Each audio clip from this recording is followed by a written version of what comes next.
Creators, as you know on this channel, I have a series called I Got Questions, where I like to talk to creators about being a creator. So today, I got my buddy Fulgence hanging out. So first of all, good to get to see you in person and work together again. We always have a good time, keep the Haitians together. Got to. You got to. So I have a question for you, brother. Yes, sir. What creator thing is blowing up? A lot of people are diving in, but I think there's a lot of misnomer around the word. So I like to ask the first question is always the same. What does being a creator mean to you today? Oh, man, absolutely.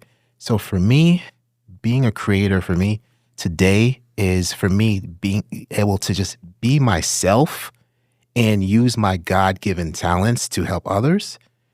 And you know what's so crazy? I was thinking about that because the other day you asked Caleb and Katie, and the next morning I was like, my mind was just like going in different places because I was like, we were created by a creator. A creator made us, right? And he made us to create. I'm like, that's crazy. And people think they can't be a creator for whatever reason. Meanwhile, we were made by a creator. Correct, right? So that idea, I think part of the reason is I think people assume that there is a skill or a talent that they lack in order to do this. Did you ever find yourself wondering if you could do it, or did you always feel like you could do it? I wondered if I can do it, and then after a while, I was just like, just be myself. Right. And then all of that kind of just started changing, and just the world just started moving differently for me, and opportunities started opening up for me, right? Just me doing what I love to do, and especially when it comes to eCam and video production and helping people with not only with their eCam setups, but also now where I'm just running the whole show for people, and I just love doing it. And I'm being a producer. Being a producer, and I'm just doing what I'm doing. All right, so actually that's I always leave the first question the same, and I come up with the rest as you talk because you will make me think of things that I hadn't thought of. Yeah. A lot of people are stuck because they're so worried about being in front of the camera. You found a lane that is probably more behind the camera. Yeah. Now you come in front of the camera to talk about being a producer. So you're kind of opening up an avenue for people who want to stay behind the camera and how they could turn that to an income thing. When did that spark you, or when did you see that as a possibility? Yeah, so at first, let's go back to like being behind the camera. I started off with eCam being behind the camera. And then, of course, during COVID, Vlogmas, I got inspired by other creators to be in front of the camera, right? So it's kind of like a best of both worlds for me. Oh, that's right. The BK Fitness. Right? I forgot. I started off behind the camera. Yeah. Right? And I'm like, I'm good here. I'm chilling because I don't like to be in front of the camera. But then I just got the inspiration, just got moved, and just something told me, get in front of the camera and hit that go live button, just see what happens and just be yourself. And that's all it was. And then just being myself. And I'm like, wait a minute, it's not as bad. And just getting used to just talk to a piece of glass. It's just a piece of glass. You know, I'm like, why is it so scary for me? I'm like, why was I scared of this thing? Maybe it's just because like I'm trying to think of what to say and trying to sound perfect and trying to sound polished and trying to formulate a script in my head. All these things, was just blocking me from just being my damn self, Yeah. But along those lines, just being in front of the camera, I'm being in front of the camera while producing. But then it's like I had more of a love for what I was doing originally, was just being behind the camera producing, right? So I got stronger with those skills. And then, I don't know, it was, I think also too, the last year was kind of really rough. And towards the end of the year, I just put a push, just putting myself out there a little bit more. I set myself up on Fiverr. I set myself up on Upwork. And I just started getting gigs, trying to like produce for others. I started off real small, and I was like, I'm good at this. I've always been good at this, but it just confirmed for me because like now, I'm not just working with like people inside the eCam Live community, which I know, but like just people just who don't even know about eCam. And I'm telling them like, oh, you want to do like a Zoom podcast? Well, I'm like, listen, you know how good you could do this. So you can't come into my Zoom room. Let me show you. Let me show you what eCam could do. Then you end up getting not only the contract revenue, but you catch affiliate revenue as well. Affiliate revenue as well. And then now, too, I landed an awesome daytime job where I'm telling people, like, I'm telling my team is like, they're using, for example, GoToWebinar. I'm like, let me let me show you what Ecamm could do. That's just like my overall thing. Let me show you what Ecamm could do, and they were just mind blown. Bro, that's your next T-shirt. Let me show you what Ecamm can do. And not only just doing the live productions for my day job, but there was a goal of getting to 100 on-demand videos by the end of this year. I don't know what the number was, but right now we're up to 80. Thanks to Ecamm. Hey, up to 80. I'm like, we're gonna get 100 easily. We still got mad months to go. I'm saying it's like barely cracked the half. Actually, the halfway point is July 2nd, so you're still ahead of the game. Still ahead of the game. Listen, first of all, coming up from behind the camera, it's funny to me when you made a decision, because my brother, who art not in heaven, who's across the hall, he would never come on camera. And I'm like, yo, my brother is dope. Like, I love my little brother. My little brother is dope. He's Italian. He would never, ever be on camera. One day, I'm out drinking with my friends. I come home, and we live in different houses, but I popped up my community, and it was live. Oh, Fulgens is live with my brother? How did you, behind the camera guy, convince the Kang DeLorean to come from behind the camera and be on the stream? And I look at the thing, y'all been on for hours. Yes. It wasn't a little 5-minute haters doing by. I was like, listen, so if you can get that sucker to come out. And not only that, he took off the Kang DeLorean mask. Bruh. That still cracks me up to this day, because my brother is probably the most never want to be on camera cat and knows everything about video. He knows more about video than me. I don't tell him I said that. I hope he never see this. I'll punch him in his face. I'm still bigger than him. But I thought that was just mad crazy. So I think it's dope. And the reason why I wanted to have this conversation, because I want people to know that even if you're afraid to come out, you can. But you could also do just as well in the creator economy being a producer. Yes. Like, you don't have to step out in front of the camera if you don't want to. Very well. There's people that need editors. Man, you can make a living just making templates. How many questions we get a day? Like, I need somebody to make a template for me for Ecamm. Right? I mean, and you're one of the best at it. So and just like for example, right? I keep talking about one of my top clients right now, Master O. I went on Upwork, and this was January of this year. And the gig was, I am looking for somebody to help us create a donate button on Zoom. And I was like, I didn't know how to do this. I'm like, okay, this could probably help me with my nonprofit clientele. Like, let me learn how to do this. And I found out, like, what platform does it. I'm like, why you need to go through all this when you could just put up a QR code on Ecamm and do a virtual camera? So that was my proposal to them. They were sold, and then they were like, whoa. And he was like, let me put you in touch with my marketing director, and I just want you to do an Ecamm demo. Basically what you show me, show her. Now I'm doing monthly broadcasts with them.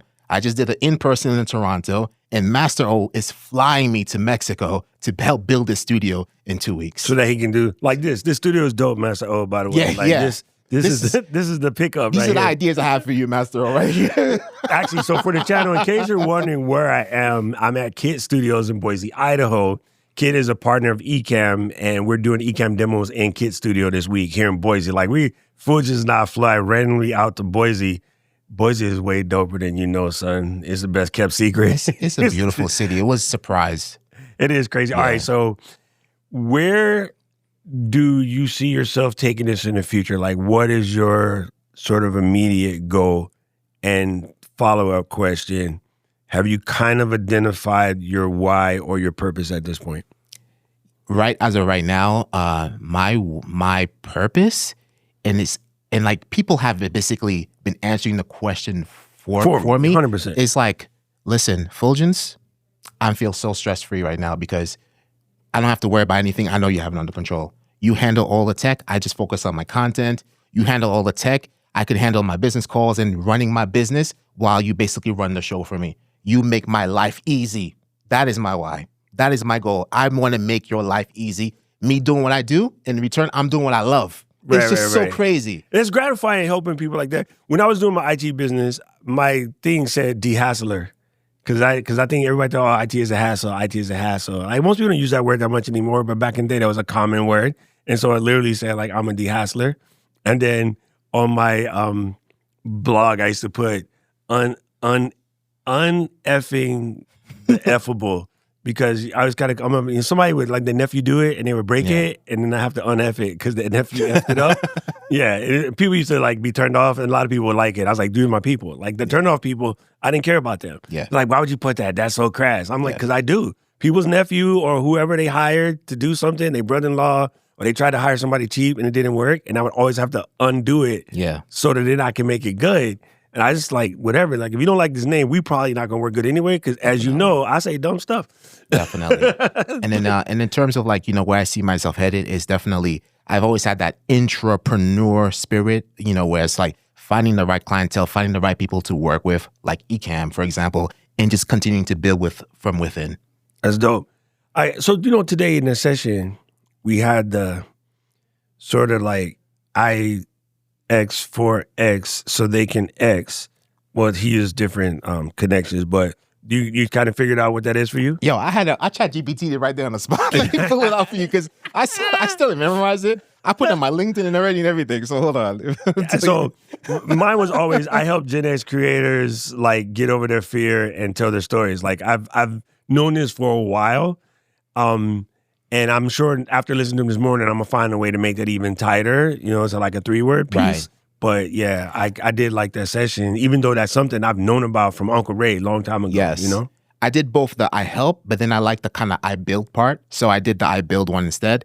I build digital experiences that help people show up, stand out, and stay remembered. Like it. I like it. I don't like to use the word help anymore.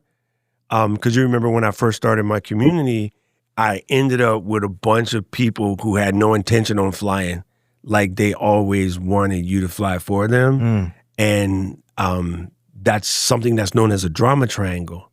So I'd rather be a coach than a helper because the helper kind of puts you in Captain Save-A-Ho mode. Yeah. And you always got to come to the rescue. And I don't want to do that anymore. I won't say wasted because I have a lot of dear friends who I met along the way.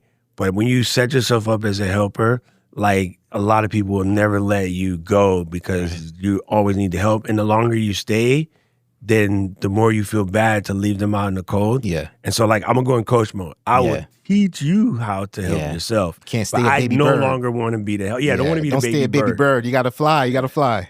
Yeah, dude, I'm glad you got a chance to see the sessions today. Yeah. And do this kind of setup here at Kid Studios. And just having a chance to chat. Because we always talk to each other in text message or through chat of me saying dumb stuff while you streaming.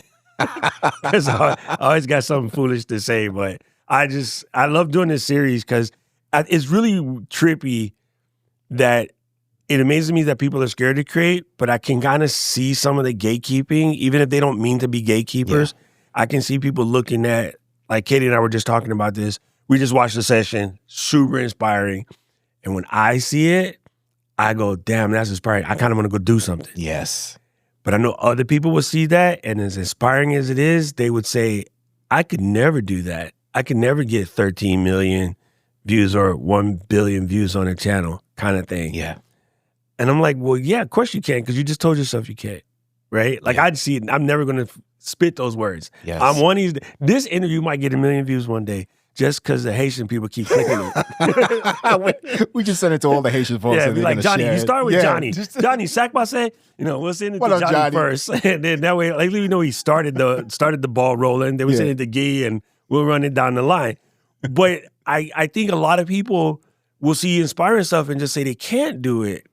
So I feel like I want to do this series to get the different takes from different people to hopefully open the gate. Yeah. You know what I mean? Absolutely. So if anybody want to catch up with you and stay up with what you're doing, how do they find you? Fulgence Henry. Just look me up, Fulgence Henry, and you'll find me on LinkedIn. You can connect with me on LinkedIn. You can find me fulgenceh@gmail.com, fulgence.com/me. There's not that many Fulgence out there, so I'm not hard to find. Doc found some variations of me, but it's not spelled the same way. It's not the same. So it's the coffee shop. Yeah. It's the Norway coffee shop that they have in Japan. It's called Fulgens, Fulgens coffee, and it's a dope little bird logo. So every time I go there, I'm like, I got to remember to send this to Fulgens, and I always forget. Go to the Ecamm YouTube channel. You'll find me there. Fulgens. I'm the only one. You'll see my face pop up like Like, I don't even need SEO. There you go. Fulgens Henry. You got to get the Thierry Henry jersey. Just rock a 14. For real. Man, this is super cool. Thank you guys. Listen, you know what I say every time I make these videos? I do not know who needed to hear this, but if it was you, let us know in the comment section below. Hit the like button, hit subscribe button, ring the notification bell because you're supposed to say that. And right about now, the algorithm is going to show you another video I think you should watch. And I agree with him. I need to know everything, who and the what and the Bro, where. I need everything. Trust me, I hear what you're saying, but act like it's new what you're telling me. I'm curious, George. I hop in the Porsche, 5 and a horse. I'm ready for war. I'm coming for throats and turn to a ghost. I need to know everything. Now you be surprised at the info you get is by letting them talk, so I'm letting them talk. Gotta keep quiet, maneuver in silence, then let them.